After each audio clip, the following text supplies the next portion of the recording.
Assalomu alaykum do'stlar. Sizlar bilan yana Retro Carsoz loyihasi boshlovchilar aka javob. Mashinamizni tayyor holatiga olib keldik. Nol, hech qanaqa detali qolmadi.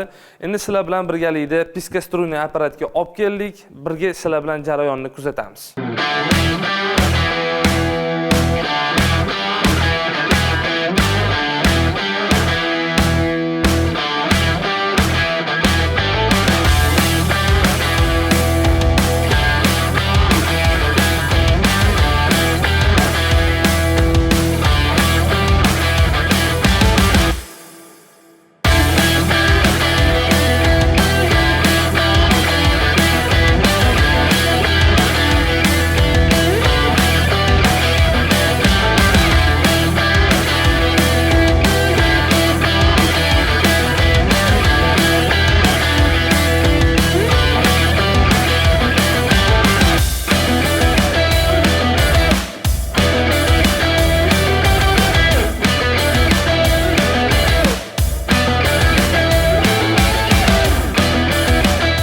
Do'stlar, mana ko'rib turibsizlar, seplagandan keyin boya kraska bor paytida unaqa ko'rinmagan edi. Mana endi hozir har bitta joylari ko'rinib turibdi.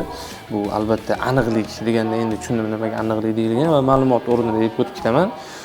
Agar buni ruchnoy qiladigan bo'lsangiz, albatta birinchi o'rinda vaqt yo'qotasiz va ikkinchi o'rinda kichkina mayda joylarni ko'rmay ketgan bo'lishingiz mumkin va mashinani kraska qilib bo'lgandan keyin qaysidir muddatdan so'ng kichkina kamchiliklari paydo bo'lsa, albatta uni qaytadan yana kraskani ko'chirib, o'sha joyini to'g'rilash kerak bo'ladi. O'shaning uchun biz piskostruyni tanladik, chunki bu yerda aniq, tiniq ko'rinadi, qaysi joyda chirigan, qaysi joylarda gullashni boshlagan joylarini aniq ko'rsatadi.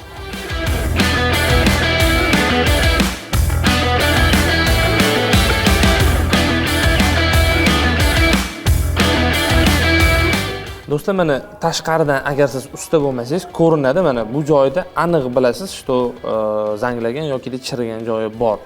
Lekin bu joylarda qaysi joylarda kamchilik borligini albatta ko'ra olmaysiz. Piskostruyniy apparat shu joylarni ham ko'rsatadi, ya'ni umumiy sepilgandan keyin kichkina detallarni ham ko'rasiz. Qaysi joyda chirigan joyi bor, qaysi joyda chirimagan. Ruchnoy faqat shu joyinigina qilsangiz, albatta bu yoqdagi kamchiliklarni ko'rmay ketasiz va albatta yana qaytadan kraskani ko'chirib ishni boshlash kerak bo'lib qoladi.